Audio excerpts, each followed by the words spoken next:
In the closing chapters of Capital 1,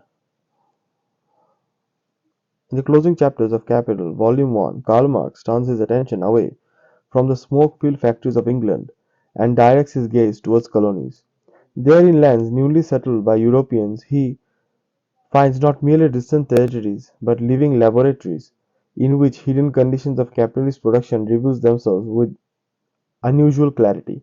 In Europe, capitalism presents itself as mature and self-evident. The separation between workers and the means of production appears natural, almost timeless. Generations have passed since peasants were driven from common lands, since guide structures were centuries. The wage labor system dominates so completely that it seems like the inevitable form of economic life. Yet in the colonies, the separation is not yet fully established. The soil remains abundant, the independent producer survives, and because of this, the fundamental precondition of capitalism and the existence of a class compelled to sell its labor power cannot easily take root. Marx begins by distinguishing between two fundamentally different forms of private property. The first rests upon one's own labor, the small farmer who cultivates his land, the artisan who works with his own tools, the producer who owns and uses his means of subsistence. The second form of property by capitalism characteristic of capitalism rests upon the employment of others' labor.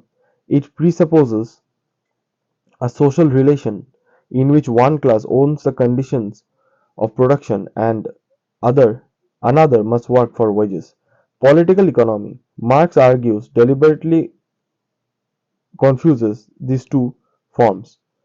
It treats private property as a single continuous category, ignoring that capitalist property emerges only after the destruction of independent property.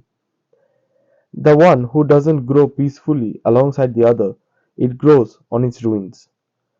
In Western Europe, this transformation has already occurred, but in the colonies, where independent producers still possess land and tools, the contrast between these two systems becomes visible and concrete.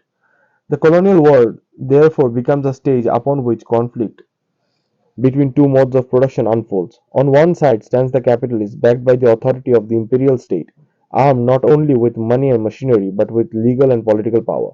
On the other side stands the independent settler, who can work for himself and thus resists becoming a wage laborer. In Europe, the wage labor system appears universal because the alternatives have largely disappeared. In the colonies, however, existence of accessible land enables workers to avoid dependence. They can accumulate modest wealth on their own account. They can produce for themselves rather than for a master. The very abundance of opportunity paradoxically undermines the formation of capitalist labor market. Marx pays particular attention to Edward Gibbon Wakefield, a colonial theorist who recognizes this problem with unusual frankness. Wakefield observed that the British capitalists transported money, tools, and provisions to colonies such as those in Australia. They didn't automatically become capitalists in the full economic sense. Though they possessed wealth, they lacked a dependable class of wage laborers. Workers who arrived with them often abandoned employment as soon as they could acquire land. The employer, expecting servants and hired lands, found themselves without assistance. The supposed power of capital dissolved in the presence of economic independence. Wakefield concluded that something was missing, not money, not equipment, not a particular social condition. But this observation emerged the idea of systematic colonization. Wakefield proposed that colonial authorities should restrict access to land, setting prices high enough to prevent immediate ownership by new arrivals.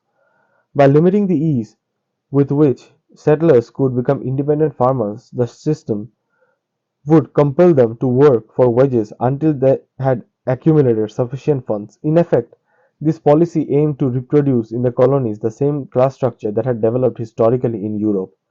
Marx treats, uh, Marx treats this as Marx treats this proposal not merely as a colonial reform but as a confession. It reveals that capital is not a simple accumulation of material objects. It is a social relation that depends upon the existence of workers separated from the means of production. Without that separation, wealth doesn't function as capital. It cannot command labor. This insight forms one of the most striking elements of Marx's discussion. He emphasizes that capital is not an inherent quality of money or machines. A plow, a warehouse of grain, or a sum of currency doesn't automatically become capital. These things become capital only under specific social conditions, when they are used to extract surplus labor from workers who lack independent access to the means of subsistence. In the colonies, where many individuals can still sustain themselves, these objects fail to perform the role expected of them. The capitalist authority evaporates when workers can walk away. The presence of free land thus disrupts the entire logic of accumulation. Marx extends this reasoning further. In societies where land is cheap and widely available, labor becomes expensive. The share of the product that must be offered to attract workers rises sharply. Employers find it difficult to assemble large scale enterprises because individuals prefer self employment. Cooperation and division of labor, in which industrial Europe are coordinated by capital, cannot be easily imposed. The independence of the producer acts as a barrier to concentration. As long as workers can accumulate for themselves, the dynamic of capitalist accumulation remains incomplete. The existence of widespread small property obstructs the formation of a permanent wage laboring class. The colonial experience therefore casts a revealing light back upon Europe. If capitalism cannot arise in colonies without deliberate restrictions on independence, then its development in Europe must also have required historical processes that stripped producers of their autonomy. The enclosure of common lands, the transformation of customary rights into exclusive property, and the consolidation of estates were not accidental episodes. They were necessary preconditions for the rise of wage labor. In Europe, these processes had already hardened into social fact. In the colonies, policymakers were forced to replicate them consciously. What had once occurred through the centuries of conflict now had to be engineered through legislation. Marx interprets this as the evidence against the notion that capitalism is the natural expression of human freedom. On the contrary, it depends upon a particular arrangement of power and property. The independent producer, far from being backward or inefficient, represents a different economic possibility, one in which labor and ownership remain united. Colonial administrators who sought to create capitalist conditions did so not by expanding freedom, but by curtailing it. By raising the price of land or concentrating properties in fewer hands, they aimed to ensure that workers would remain dependent long enough to serve the needs of accumulation. In this sense, the colonies expose the fragility of capitalist dominance.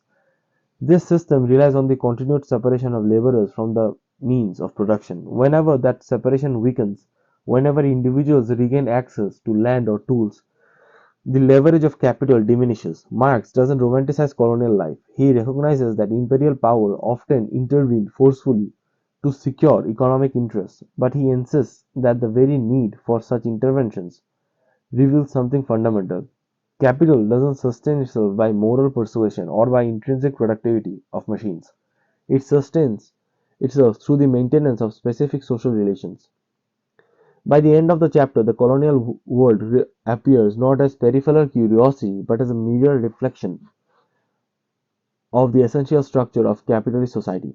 Where land remains public or widely accessible, where producers can sustain themselves independently, capitalism struggles to reproduce its class divisions. Where that independence is curtailed, the wage system expands. The colonies thus illustrate that in concentrated form the historical logic that underpins the entire capitalist model of production. They show that accumulation requires not only investment and enterprise but the ongoing condition that workers must rely on wages to survive. Through this narrative, Marx transforms what might seem like a tactical debate into a colonial policy into a broader reflection on the nature of property and power. The story of systematic colonization becomes a story of how economic systems are constructed and maintained. It challenges the assumption that private property under capitalism simply extends earlier forms of ownership. Instead, it suggests that modern capitalist property is a distinct arrangement born from disposition and sustained by the colonial separation of labor from its means of life. In the colonies, where this separation had not yet fully hardened, the underlying mechanism of capitalism stands exposed, stripped of the ideological language that often surrounds it in the metropolitan centers of Europe.